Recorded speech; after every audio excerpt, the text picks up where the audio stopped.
So ito yung mga ganap. NBA season na. Start na din ng dalawang fantasy leagues ko. Yung isa swabe yung draft, Tatum Lowry combo.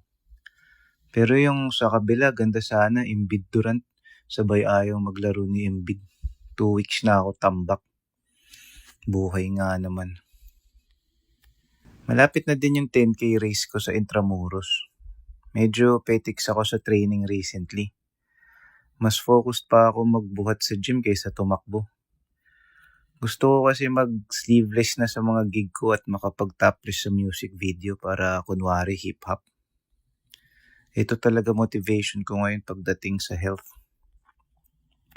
Nag-Halloween na din pala kaso wala akong naging costume. Inuna ko kasi mag-long ride paikot ng Tagaytay galing Santa Rosa.